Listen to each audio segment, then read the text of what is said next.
कटेहरी विधानसभा में चुनाव हो और अजय सिंह सिपाही का नाम ना आए, ये तो हो ही नहीं सकता, क्योंकि जिन्होंने अपने दम पर ब्लॉक प्रमुखी का चुनाव कई बार जीता, जिला पंचायत सदस्य का कई लोगों को चुनाव जितवाया, खुद भी जीता। इसके अलावा निर्दलीय चुनाव लड़कर के विधानसभा चुनाव में लगभग 20,000 से ज़्यादा वोट ये पाए, वो शख्स आज हमारे साथ हैं। और हमारे शो में आपका सबसे पहले स्वागत है यूपी टॉक्स विद आलोक में। कुछ जो सवाल हैं हम आपसे आज बात करेंगे। राजनीतिक जो मुद्दा होगा राजनीति होगा, क्योंकि आप चुनाव लड़ने के लिए अपनी दावेदारी जो है वो पेश कर चुके हैं। सबसे पहला जो हमारा सवाल होगा वो होगा कि आपकी राजनीतिक महत्वाकांक्षा क्या है, आप कटेहरी क्षेत्र के लिए क्या मुद्दे लेकर के आ रहे हैं? एक्चुअली राजनीतिक महत्वाकांक्षा नहीं, महत्वाकांक्षा मेरी सेवा नीति की। मैं राजनीति के सहारे जनता की सेवा करना चाहता हूँ, और जब तक आप राजनीति किसी अच्छे पद पे MP MLA बन करके नहीं आप पहुँचेंगे तब तक आप जनता की सेवा नहीं कर सकते हैं जी। और मेरी प्लानिंग ये है कि यहाँ चुनाव जीतने के बाद सबसे पहले कि यहाँ नेता लोग समय नहीं देते किसी को, किसी की मदद नहीं करना चाहते लोग, उनके अंदर सेवा भाव नहीं है। राजनीति सुष्टापूर्ण होनी चाहिए। यहाँ के जो नेता हैं वो सुष्टापूर्ण की राजनीति नहीं कर रहे हैं, बदले की भावना से राजनीति हो रही है, ये दुखद है। इन सब चीज़ों को खत्म करना चाहते हैं। गरीब तबके के जो अंतिम पायदान का व्यक्ति है, जिसकी कोई न सुनता हो, उससे सीधा संवाद करके उसकी समस्याओं को हल करने, उसकी मदद करने की मेरी अपनी महत्वाकांक्षा है। बहुत अच्छी आपकी जो ये मतलब सोच है, बहुत अच्छा है। एक सवाल मेरे मन में तुरंत आया कि आप टिकट, जैसे टिकट के उसमें लाइन में भी हैं आप, ये लेकिन कोई नहीं जानता किस पार्टी से एग्जैक्ट मतलब लड़ेंगे। अगर टिकट आपको नहीं मिलता है तो क्या निर्दल चुनाव लड़ेंगे? नहीं, निर्दल चुनाव नहीं लड़ेंगे, निर्दल चुनाव नहीं लड़ेंगे। और मुझको कुछ रीजनल पार्टियों ने ऑफर भी किया था, अभी भी ऑफर आ रहे हैं, लेकिन मैं चूंकि नेशन फर्स्ट विचारधारा का हूँ, तो मुझको लगता है कि मैं भारतीय जनता पार्टी से टिकट मांग रहा हूँ, और अगर पार्टी टिकट देगी तो लड़ूंगा, वरना लड़ूंगा नहीं। क्या भारतीय जनता पार्टी आपको डायरेक्टली आपको टिकट दे सकती है? देखिए, हमने काम किया। मैं 2017 में मैं चुनाव लड़ा था, 20,000 वोट लगभग मिले थे। इस आधार पर अपना दावा कर रहे हैं, क्योंकि निसार पार्टी, उस समय मैं निसार पार्टी चुनाव लड़ा था, निसार पार्टी की भारतीय जनता पार्टी को उसमें समझौता नहीं था। 2022 में भी मैं टिकट मांग रहा था, लेकिन 2022 मेरे साथ राजनीतिक साजिश हो गई कुछ, तो मुझको टिकट नहीं दिया गया। उस बिहार पे हम मांग रहे हैं, हम डॉक्टर संजय निषाद जी के भी संपर्क में हैं, निसार पार्टी के जो राष्ट्रीय अध्यक्ष जी हैं, कि हमको टिकट दिया जाए जी।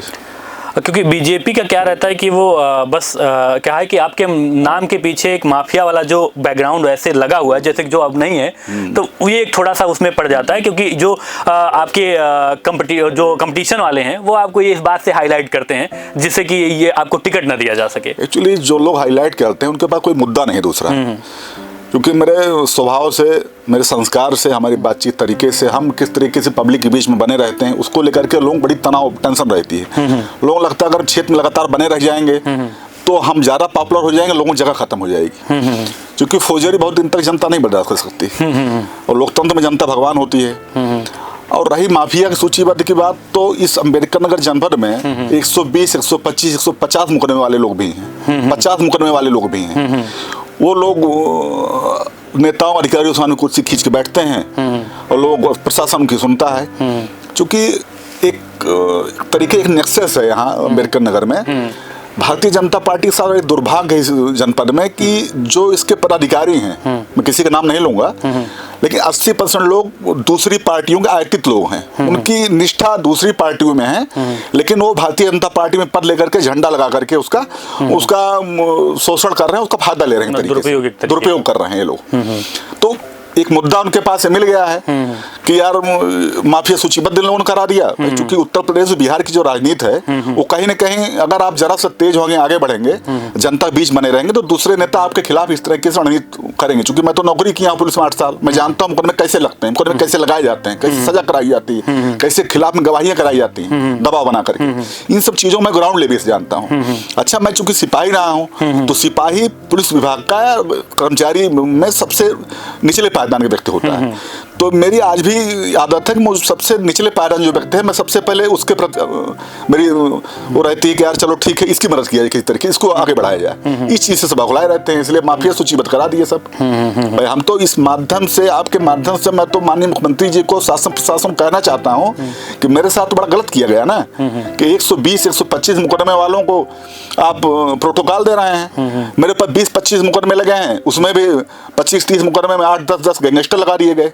गैंगस्टर सरकार मुकदमा होता है। 6-7-8 मुकदमे लगा दिए गए, गुंडा एक्ट सरकार का मुकदमा होता है।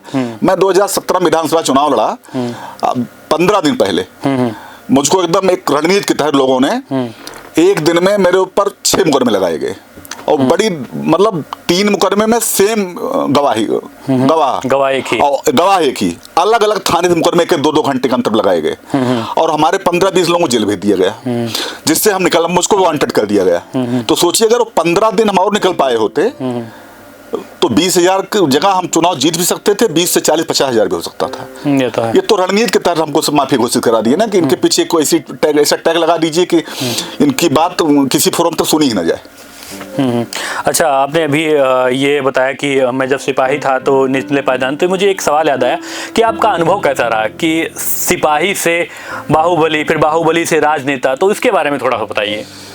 अनुभव ये रहा कि क्योंकि सिपाही बनना, जहाँ से मुकदमे लिखे जाते हैं, और फिर बाहुबली बनना, फिर राजनेता बनना, तो ये तीनों में बहुत लंबा सफर है, तो इसके बारे में थोड़ा सा। कि पुलिस विभाग में जो बहुत ज्यादा स्वाभिमानी होगा, जो बहुत ज्यादा न्यायप्रिय होगा, उसको नौकरी करने में बहुत दिक्कत होगी। क्योंकि राजनेताओं का इतना हस्तक्षेप रहता है वहाँ कि इनके साथ गलत फंसा दो, इनको पकड़ के असलाह लगा, इनको जेल भेज दो, इनके ऊपर गैंगस्टर लगा, इस तरह तमाम मुकदमे ऐसे लगते हैं जिसका हम लोग विभाग में रहते हुए विरोध करते थे। खैर इस सरकार माननीय योगी आदित्यनाथ जी ने नेताओं का हस्तक्षेप बहुत कम कर दिया है, उसके परिणाम लोगों के सामने है। ठीक है, हम लोग चूंकि कंट्रोवर्सी हम लोग के साथ जुड़ी है, तो हम लोग को नुकसान पहुंचाना लोगों के लिए आसान होता है, लेकिन आज की डेट में वो परसेंटेज बहुत कम हुआ है कि किसी मेरी आदमी, किसी फर्जी आदमी, किसी नेता कहने लोग जेल भेज दें। प्रशासन सुन नहीं रहा, माननीय मुख्यमंत्री जी मॉनिटरिंग कर रहे हैं। लेकिन पिछले सरकार जब हम लोग नौकरी कर रहे थे तब स्थितियाँ बड़ी खराब थी।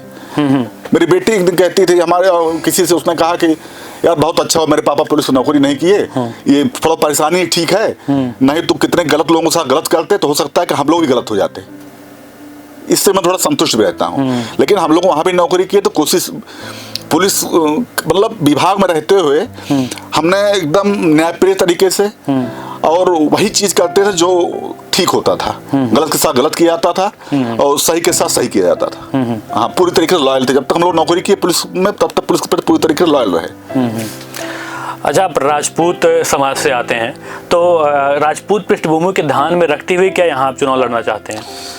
राजपूत समाज से तो ये समझिए हम लोग बहुत सौभाग्यशाली हैं कि राजपूत समाज से आते हैं।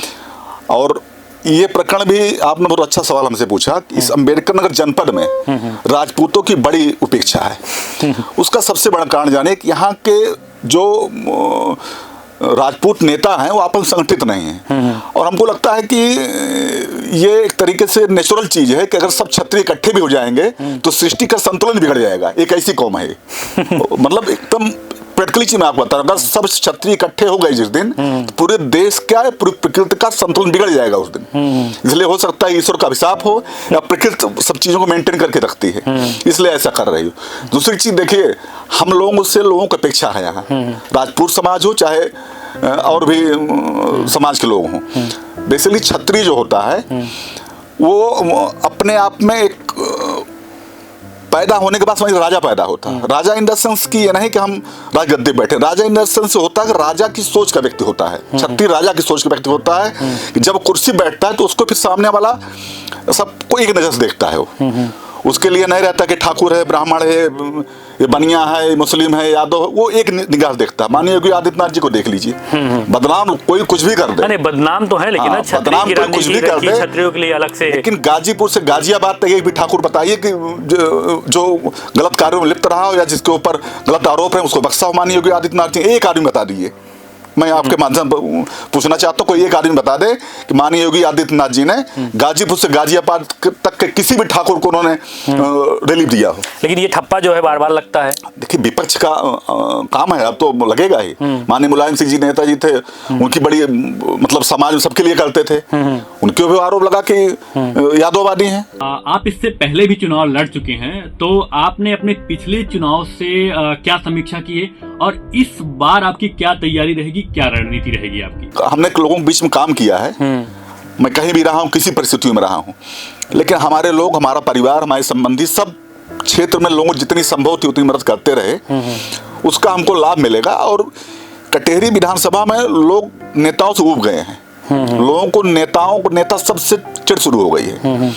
उनको ऐसा व्यक्ति चाहिए कि जो सीधा संवाद कर सके आपसे, वो आपके हमेशा सुख दुख में खड़ा रह सके। और मुझ में लोग देखते हैं हाँ आदमी विधायक बन करके कटेहरी ही नहीं पूरे अंबेडकर नगर लोकसभा की चीजों को ठीक कर देगा, दशा दिशा दोनों बदल देगा, लोगों को मदद करेगा। मेरे पास तमाम लोग आते हैं, ऐसा नहीं कटेहरी तक कि मैं सीमित हूँ, तमाम अलग अलग जिले के लोग भी आते हैं, हम उनकी मदद करते हैं। आज के इस दौर में सबके पास सब कुछ, लेकिन समय सबके पास बराबर 24 घंटे है। अगर आपके लिए लोग इतनी फैन फॉलोइंग है, इतना लोग आपके लिए आगे मदद लिए आ रहे हैं, तो आप समझ लीजिए कि आपके अंदर कुछ क्षमता है, इसलिए लोग आपके साथ खड़े हैं मजबूती से। बिल्कुल। एक सवाल और थोड़ा सा हटके चुनाव से कि मतलब अगर आप चुनाव नहीं लड़ते हैं जी, तो आपके हिसाब से बीजेपी और सपा का उम्मीदवार कौन होना चाहिए और आप क्या किसी का समर्थन करेंगे खुल करके? देखिए, पहली चीज तो समाजवादी पार्टी की अपनी स्ट्रेटजी है, उसमें हम लोग बहुत ज़्यादा नहीं समझ सकते किसको उनको लड़ाना चाहेंगे। अभी यही नहीं पता है हम लोगों को कि उनके यहाँ दावेदार कितने हैं, या दावेदार कौन कौन है। भारतीय जनता पार्टी में जो कि लगभग 64 लोग दावेदार हैं। राजपूतों में अकेले टिकट मांग रहा, मतलब कई लोग टिकट मांग रहे हैं, लेकिन मैं चाहूंगा आप मुझको टिकट मिल जाए। अजीत सिंह भी मांग रहे हैं। हाँ, बहुत लोग मांग रहे हैं, तो हम सोचेंगे हमको मिल जाए।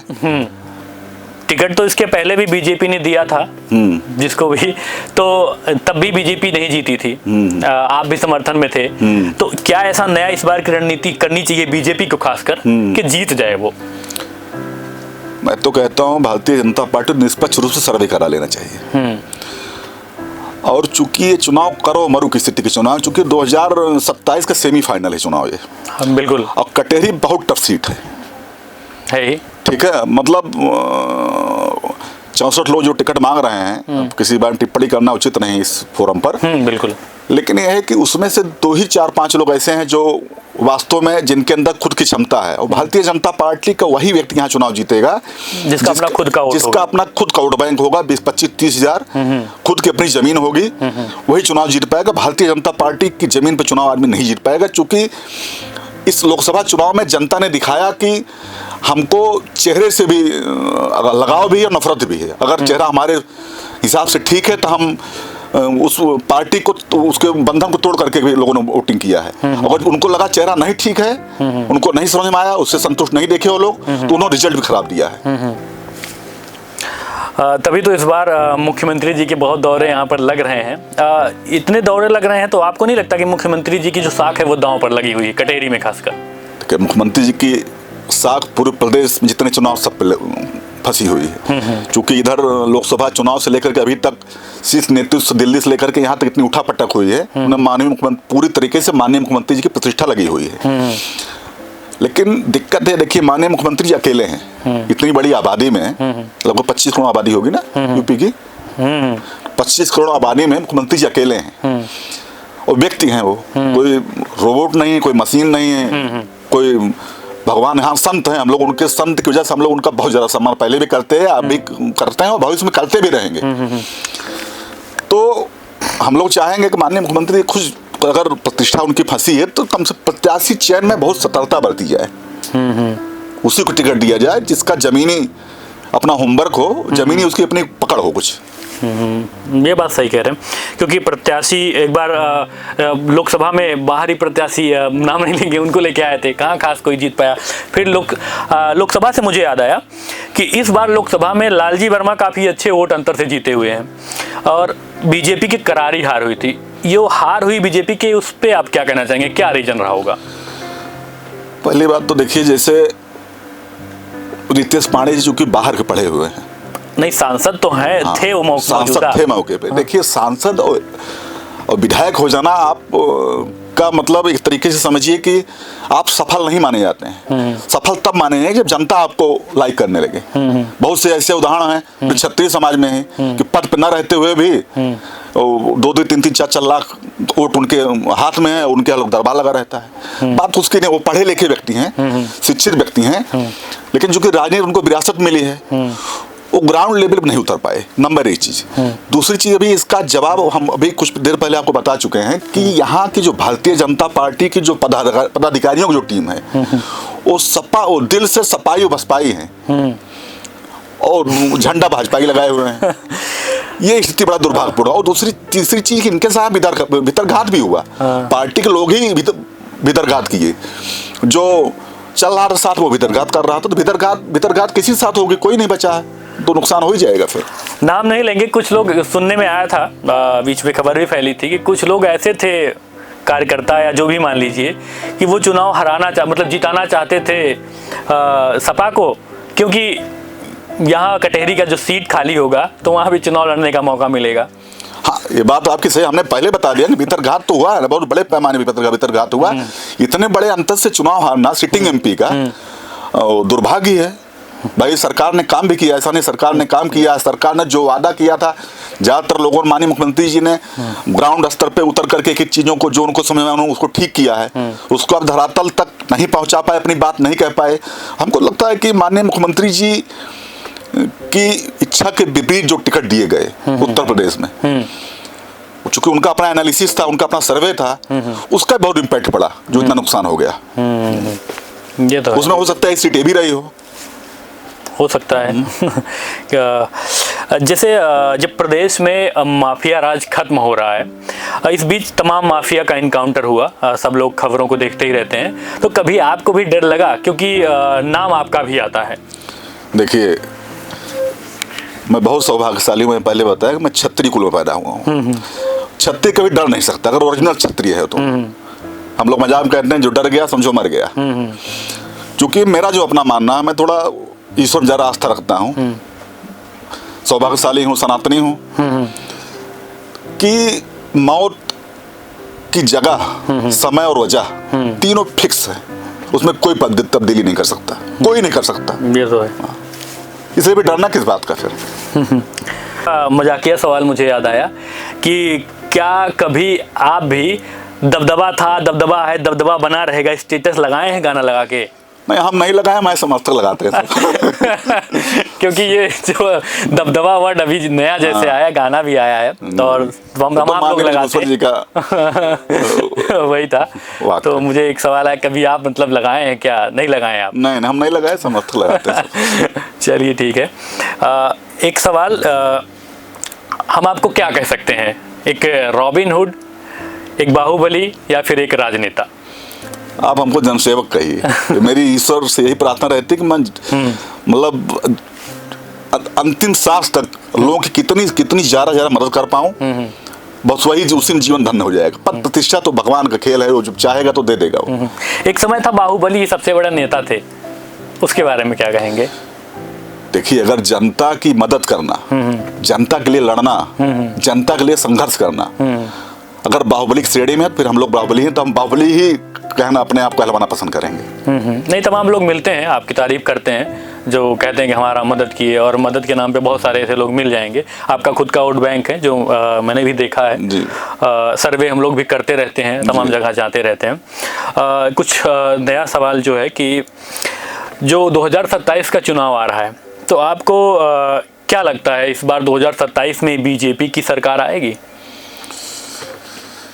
देखिए, माननीय मुख्यमंत्री जी के हिसाब से अगर टिकट बंटवारा होगा तो मुझको लगता है कि 100% सरकार आएगी। ये जो उपचुनाव हो रहा है 10 सीट पे, तो क्या ये एक समझ लीजिए, एक आप खुद ही बोल चुके हैं, वैसे ये सेमीफाइनल है 2027 का, तो इसमें कितनी सीट जीत सकती है बीजेपी?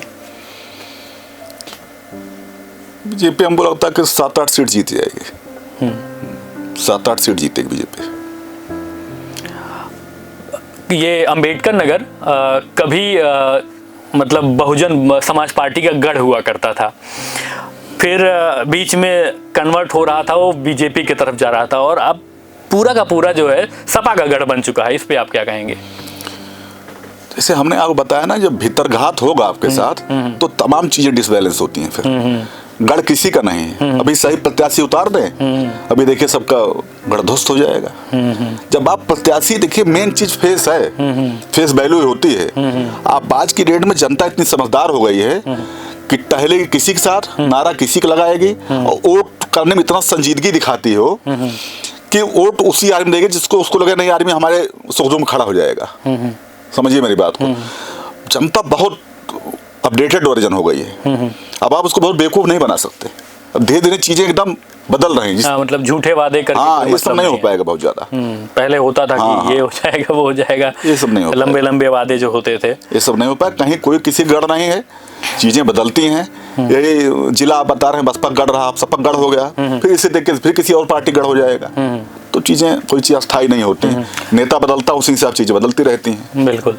आज के समय में आपकी कटहरी में कितनी भूमिका है, और आपका यहाँ के लोगों से कैसा रिश्ता है, और किस तरह आप उनके बीच में मतलब अपनी जगह बनाए रखे हैं?